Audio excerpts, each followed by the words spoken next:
Bíblia no Salmo 113. Ignore aí esse esboço que está aí.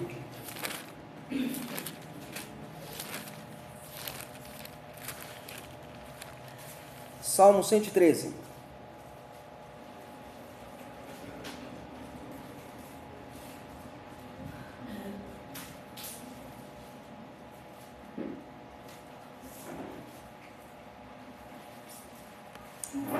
Aleluia! Louvai, servos do Senhor. Louvai o nome do Senhor. Bendito seja o nome do Senhor, agora e para sempre. Do nascimento do sol até ao ocaso, louvado seja o nome do Senhor. Excelso é o Senhor acima de todas as nações, e a sua glória acima dos céus. Quem há semelhante ao Senhor nosso Deus, cujo trono está nas alturas, que se inclina para ver o que se passa nos céus sobre a terra. Ele ergue do pó o desvalido e do monturo o necessitado, para sentar ao lado dos príncipes, sim, com príncipes do seu povo. Faz a mulher estéril que viva em família e seja alegre mãe de filhos. Aleluia. Irmãos, este salmo faz parte de um grupo de salmos, designados salmos de Helel, ou de Halel. São chamados de hinos de louvor que eram usados num grande festival que acontecia, especialmente no período pascal, o qual era celebrado a libertação de Israel lá do Egito. Na verdade, este salmo ele compõe-se de atos de louvor, de enaltecimento de Deus, da grandiosidade de Deus. Aqui, esta coleção inclui os seguintes salmos, os salmos do Salmo 113, 114, 115, 117 e 118. São os salmos de Helel, ou salmos que celebram a libertação do povo de Israel do cativeiro egípcio. A igreja, ela ao longo do seu tempo, encarou os salmos 113, 114 e 118 como salmos próprios para serem lidos no momento eucarístico da igreja. A igreja, quando ela quer falar sobre libertação, quando ela quer falar sobre vida transformada, vida restaurada pelo poder do Evangelho, ela sempre aponta para a obra da cruz de Cristo, sendo transmutada, vivenciada, experimentada na Eucaristia. Então, a igreja, ela sempre incorporou na sua liturgia, no momento eucarístico, o Salmo 113, Salmo 114 e Salmo 118, por falarem do tema da libertação do povo de Deus, do tema da libertação do povo pactual, em alusão à Santa Ceia estabelecida por Jesus Cristo. Esse é um ponto interessante que a gente precisa olhar para este salmo.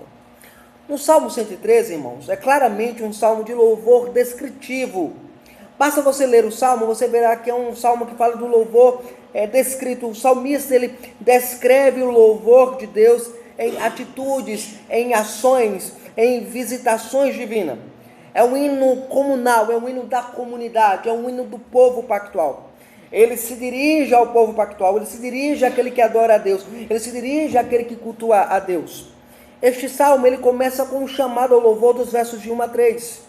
Então, nos versos de 1 a 3, eu tenho um chamado, uma convocação ao louvor. Nos versos de 2 até o verso 9, parte B, nós temos a razão, ou seja, a causa do louvor. Por que eu devo louvar a Deus? E ele conclui com um chamado ao louvor na forma de uma expressão no final do texto que diz aleluia. Na verdade, a expressão aleluia é um recurso de intercalação. Começa no verso 1, aleluia, e termina no verso 9 com aleluia. O recurso de intercalação está dizendo o seguinte, olha, o Salmo 112 não pertence ao Salmo 113. Ele não entra nesse conjunto de louvores e Hilel. Então ele fecha, para dizer aqui, começa um novo conjunto de salmos litúrgicos, de salmos celebrados na aliança de Deus. Agora, aqui a estrutura do salmo é fácil de ser identificada. Por exemplo, nos versos de 1 a 3, lembra-nos do chamado ao louvor do nome do Senhor. Então, primeiro, Deus nos chama a louvá-lo, Deus nos chama a engrandecê-lo, Deus nos chama a exaltá-lo. Nos versos de 4 a 9, Deus nos fornece a causa para o louvor. Normalmente se encontra a grandeza do Senhor aí nos versos de 4 a 5, e na sua graça, versos de 6 até o verso 9. E ele termina o salmo com um chamado ao louvor novamente. Aí no verso 9, parte C. Agora, qual o tema que este salmo pode trazer para nós? A gente pode trabalhar a questão da grandeza da graça de Deus exibida entre os homens. Ou seja, nós vamos falar sobre a graça de Deus no Antigo Testamento. A primeira nota que você reflete que vive na graça de Deus, a primeira ação que você vê alguém que está debaixo da graça de Deus, é exatamente a vida de louvor. Ele começa dizendo, louvai. Ao colocar aqui, louvai ao Senhor, ele começa exatamente, louvai ao Senhor. Ao colocar essa nota aqui no Salmo 113, o salmista está dizendo, olha, a sua vida, a vida de alguém regenerado, é uma vida de louvor, é uma vida de exaltação, é uma vida de glorificação, é uma vida que volta a glorificar a Deus. Não é uma pessoa que está longe de Deus, longe da sua casa, longe do seu reino, longe da sua palavra. O salmista, ele começa lembrando a nós que o nosso chamado, a nossa vocação, é uma vocação de culto, de louvor, de adoração, de exaltação a Deus. Ou vocês esquecem, ignoram, por exemplo, o que disse os teólogos do passado, que o alvo da nossa vida é a glória de Deus.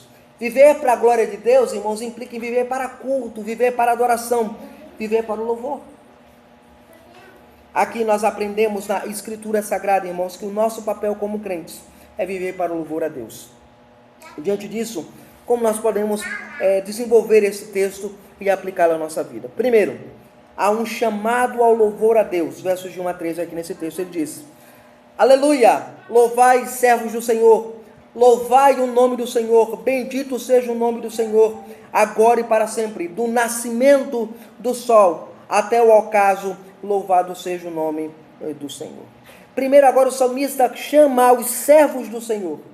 Ele não chama o mundo, ele não chama a humanidade, ele chama os servos do Senhor. Por isso que é um salmo de relevo, um salmo daqueles que são libertos, daqueles que são transformados, daqueles que são regenerados, daqueles que são trazidos à existência pela graça de Deus. Então ele chama os servos do Senhor para louvar aquele que é digno de louvor em todos os tempos e em todos os cantos de toda a terra. Ele primeiro convoca os servos, a palavra servos aqui é a palavra ebed. Ele está dizendo, louvai aqueles que adoram o Senhor. Louvai aqueles que servem a Deus. Louvai a Deus aqueles que de fato estão comprometidos com Deus. Não adianta você vir à igreja, viver uma vida cristã, se o seu coração não está comprometido com Deus. Estar com o coração comprometido com Deus significa servi-lo, amá-lo, honrá-lo, temê-lo, obedecê-lo. Aqui o salmista começa se dirigindo aos servos. Ele não se dirige a outra pessoa, ele não se dirige ao ímpio. A primeira atitude nossa é querer trazer ímpios para a igreja, para ouvir o evangelho, para ouvir a palavra de Deus, para ouvirem a pregação da palavra de Deus. Isso é bom. Mas a primeira atitude nossa é sermos servos do Senhor. Servir a Deus, irmãos, implica em algo muito grandioso. Servir a Deus implica dizer assim, Deus, somente o Senhor é grandioso. Ele convoca os servos do Senhor para louvar primeiro a quê? Ao nome do Senhor. Ele diz, louvai servos do Senhor. Ebed Yavé. A expressão Ebed Yavé, ela é usada na Escritura para se referir ao serviço de Jesus. Jesus como servo sofredor. Isaías 53 fala disso.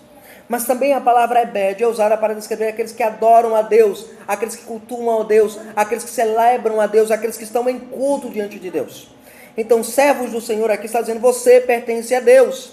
Então isso implica em compromisso com Deus, em louvar a Deus, em honrar a Deus, em exaltar a Deus. Mas não apenas isso, é louvar ao nome do Senhor. Veja aí, louvai o nome do Senhor. Por que louvar o nome do Senhor é importante? Porque no Novo Testamento você terá exatamente essa mesma tônica ensinada por Jesus. Na oração dominical você verá lá Jesus dizendo, santificado seja o teu nome. Naquela oração Jesus está dizendo a nós, refletindo o eco do Salmo 113, dizendo-nos que o nosso papel é louvar o nome de Deus, é louvar a Deus, é exaltar a Deus, é honrar o seu nome, é conclamar o seu nome, é dizer o nome dele merece ser adorado. Nenhum outro nome, não há nenhum outro nome debaixo do céu, no qual nós encontremos redenção, encontremos salvação, mas apenas o nome do Senhor. Isso me leva para a outra proposição que aqui nos apresenta no verso 2. O salmista, ele chama-nos a louvá-lo, mas ele anuncia que o Senhor é digno de louvor por todos os tempos. Verso 2. Bendito seja o nome do Senhor agora, mas também para sempre. Aqui tem uma reflexão muito importante para nós. Nós olhamos para o culto, para a adoração, para o louvor a Deus, apenas como uma coisa temporal. Nós cultuamos a Deus apenas agora, neste momento.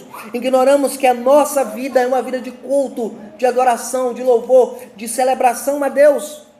Aqui o salmista, de maneira inequívoca, lembra-nos disso. Bendito, ou seja, abençoado, santificado, né? Seja o nome do Senhor agora, neste momento e para sempre.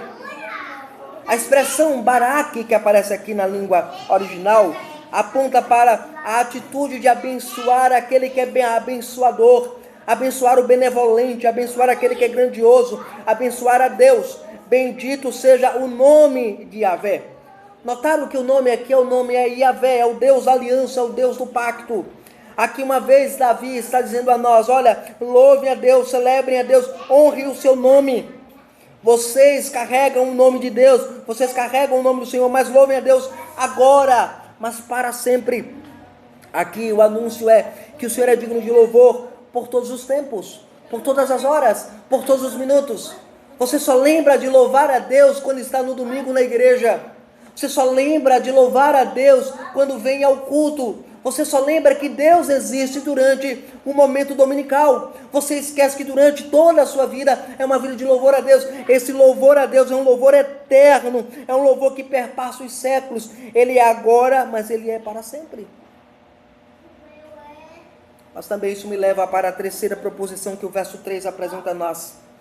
É que ele anuncia que o nome do Senhor é digno de louvor em todo o mundo. Verso 3 agora.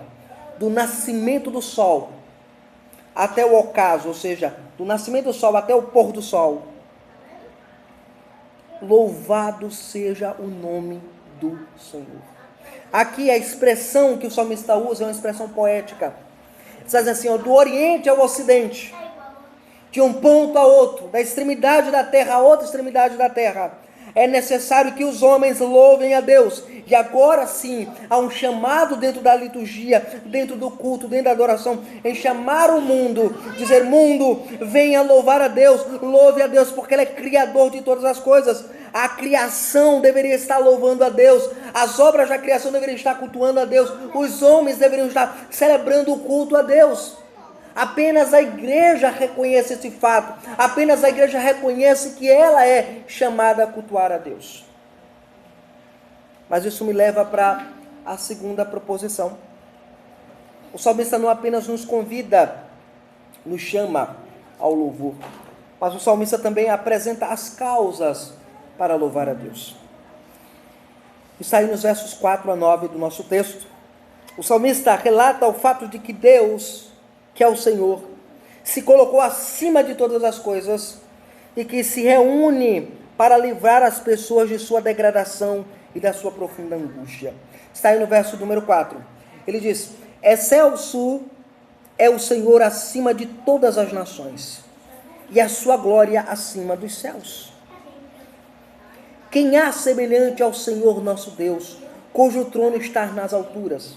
A primeira questão agora que o salmista coloca é a grandeza de Deus. O salmista lembra-nos que devemos olhar para Deus como aquele que é excelso, aquele que está acima das nossas aspirações, acima dos nossos sonhos, acima dos nossos projetos. Excelso é o Senhor acima de todas as nações e a sua glória acima dos céus. Aqui de maneira muito interessante, de maneira muito inequívoca, irmãos, Aqui é nos ensinado na Escritura que Deus é soberano. Ele está entronizado em glória. A palavra excelso aqui aponta para a glória de Deus, para a grandeza de Deus, para a majestade de Deus. Aquela majestade que não se contamina com o nosso pecado. Aquela majestade que é acima do nosso pecado. Veja, ele é excelso, é o Senhor acima de todas as nações. E a sua glória está acima dos céus. Duas coisas aqui se destacam aqui. A primeira, nações. A palavra nações aqui, ela aponta para a ideia da população mundial da época. Acima de todas as nações que se levantam contra o seu povo, acima de todas as nações que se levantam contra o Senhor, Deus é entronizado. Deus está acima, Ele está garantindo, o Salmo está garantindo à igreja que Deus, Ele é soberano, Ele governa não apenas a igreja, mas Ele governa o coração dos homens. Ele governa o coração das nações, Ele governa as pessoas, Ele governa tudo, Ele é excelso acima de tudo. A segunda questão é que, diz o nosso texto, que Ele se... Diz o texto que Ele, cujo trono está, cuja sua glória está acima dos céus. Ou seja, não é porque você tem um mundo angélico que você tem Deus se confundindo com esse mundo. Deus está acima deste mundo. Aí ele pergunta no verso 5, quem é semelhante ao Senhor nosso Deus? Quem é igual ao nosso Deus? Deus não é carregado, Deus não é elevado, Deus não é um ser visível, palpável. Ele está confrontando aqui as nações da época. Ninguém é igual ao Deus de Israel. O Deus das outras nações eram carregados em bonecos de pedra, eram carregados como divindades. E aqui de maneira muito nítida, Deus é colocado como aquele que está acima de todas as coisas. O seu trono aponta para o governo de Deus. Deus governa cada ação humana. Deus governa cada vida humana. Deus governa cada estrutura humana. Deus é o governador de tudo. Então, quando eu falo da graça de Deus no Antigo Testamento, eu tenho que olhar primeiramente que Deus é o governador de todas as coisas. Deus, Ele é absoluto, é Ele que predestina todas as coisas, é Ele que governa todas as coisas, Ele está acima de tudo e de todos.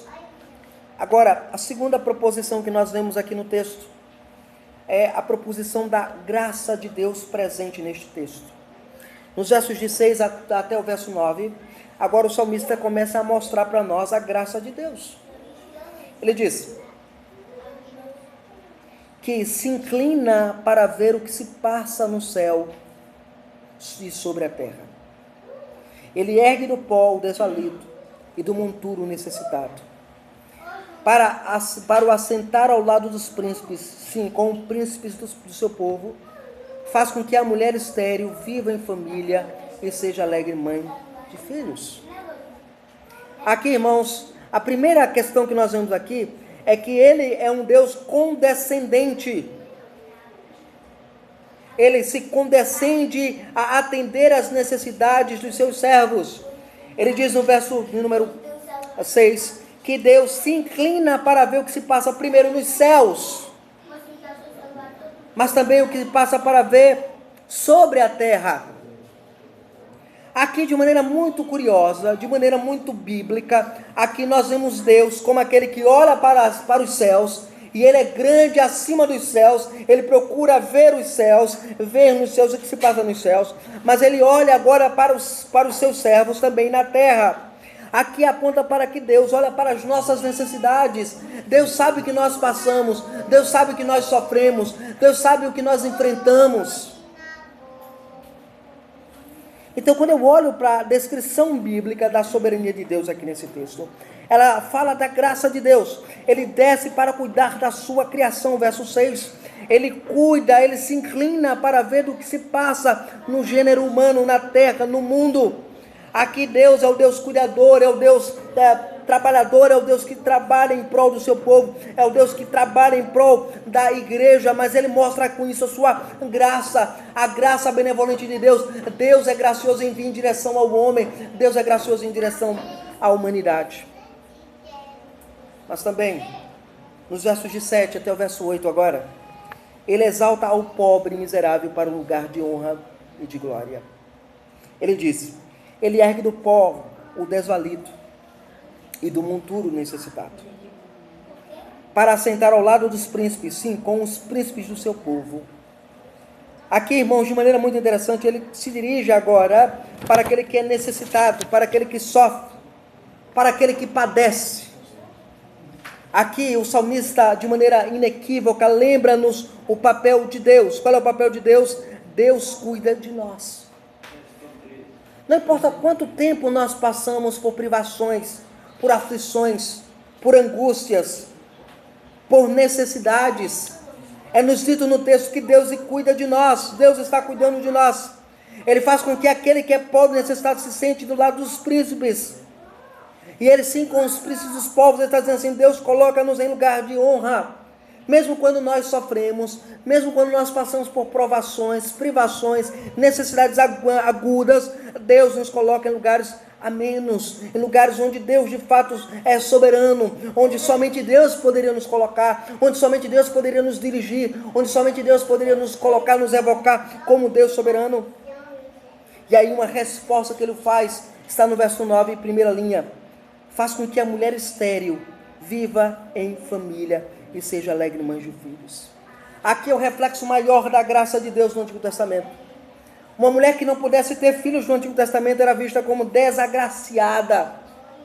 Com a mulher marcada pela desgraça de não deixar suscitar filhos ao seu marido. Não há herdeiros na sua casa. Aqui é claro que o salmista está relembrando os personagens enfáticos do passado. Ele está apontando para Sara. Ele está apontando para Ana. Está apontando para as grandes mulheres cristãs do passado que tiveram problemas de seriedade. Deus, de maneira graciosa, agiu e fez com que ela pudesse acalentar um filho, amamentar um filho, cuidar de um filho, ser mãe de filhos. Aqui a graça benevolente de Deus se estende não apenas às nossas necessidades, mas se estende também à nossa família, ao nosso lar, à nossa casa. Deus, Ele é gracioso em nosso lar. Deus é gracioso em nossas famílias. Deus é gracioso em nos dar filhos. Ele é gracioso em nos dar uma família que nos ama, que cuida de nós, que nos dá carinho. De fato, essa é a graça de Deus na vida do homem. É a graça de Deus na vida da mulher. A família é o emblema da graça de Deus. Talvez você não goste de ter nascido na família que nasceu. Talvez você não goste da família que constituiu. Talvez você se sinta totalmente isolado do seu ambiente familiar. Talvez você não tenha mais parentes, amigos, irmãos, pai, mãe. Talvez isso não faça mais parte da sua genealogia, mas Deus te deu uma família. Deus te deu um lar, a igreja é a família de Deus. E assim, de maneira interessante, aqui o salmista lembra que a graça de Deus é transmutada, é vivenciada, é experimentada na vida familiar. É na vida familiar, nos dilemas, nos problemas, nas dificuldades, que nós conseguimos dobrar o joelho, orar, experimentar a graça de Deus. Às vezes nós esquecemos disso. Às vezes nós achamos que a graça de Deus está somente nos momentos bons da vida, quando nós estamos sempre por cima. Não, a graça de Deus também é vivenciada nos momentos mais difíceis da vida. Aqui Deus, em maneira graciosa, de maneira maravilhosa, faz com que uma mulher, ela possa viver em família, ela sem ter condição de filho. Lembre-se lá de Sara. Poderá uma mulher velha, já idosa, acalentar, ter um sorriso no rosto? Daí quando ela tem Isaac, ela coloca o nome Isaac. Significa riso, sorriso, alegria, vigor, vida. Aqui, irmãos, de maneira graciosa, Deus mostra a sua graça em nos tirar do momento mais caótico, nos colocar no ambiente familiar, nos dizer, olha, você vive nessa família para a glória de Deus. Você vive nesta igreja para a glória de Deus. Esta igreja é a sua família. Talvez você não goste de muita gente na sua família. Talvez você não tenha um bom relacionamento com todo mundo da sua família. Mas continua sendo família. Continua sendo a graça de Deus. É uma maneira que Deus te deu para exercitar a graça dele. Mesmo quando nós somos feridos, magoados, maculados, feridos, pisados, humilhados, chacoalhados na família.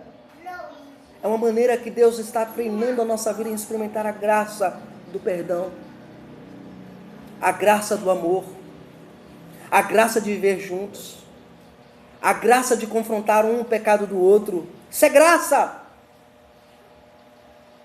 Nós ignoramos isso. E o salmista nos lembra isso de maneira muito clara quando ele usa a figura da família, mostrando a graça de Deus no meio de uma mulher estéril. Isso me leva para a minha última proposição. É que o salmista, depois de tudo isso, ele faz com que o crente do Antigo Testamento lembre-se de louvar ao Senhor. Ele termina no verso 9 dizendo aleluia. A expressão aleluia que aparece aqui na língua original, isso significa louvai ao Senhor. Em outras palavras, o salmista está dizendo assim, por todas e essas outras questões, nós precisamos aprender a louvar ao Senhor. Está difícil viver? Está. Não é fácil. Não é fácil viver uma vida cristã neste mundo. Nós temos pecados, nós cometemos pecados, nós não alcançamos o padrão que Deus exige de nós. Mas nem por isso Deus nos expulsa de casa. Quem é você para expulsar outro de casa? Deus não nos expulsa de casa. Deus, de maneira muito interessante, nos convoca a louvar a Ele, para pensar sobre isso. Uma vez que você entende tudo o que Deus fez, veja, o Salmo é muito claro para nós. Foi o que Deus fez. Deus nos chamou para louvá-lo. Somos seus servos. Deus apresenta as bases pelas quais eu devo louvá-lo. E entre as bases que Ele apresenta é que Ele restaura a nossa sorte. Ele nos dá uma família. E agora, uma vez que eu compreendo tudo isso, agora eu tenho motivos maiores para louvar a Deus, motivos maiores para celebrar a Deus, para cultuar a Deus. E eu não quero mais cultuar a Deus, eu não quero mais vir à igreja, eu não quero mais amar o Senhor, eu não quero mais amar o Evangelho, eu não quero mais amar o meu irmão, mesmo que ele me magoe.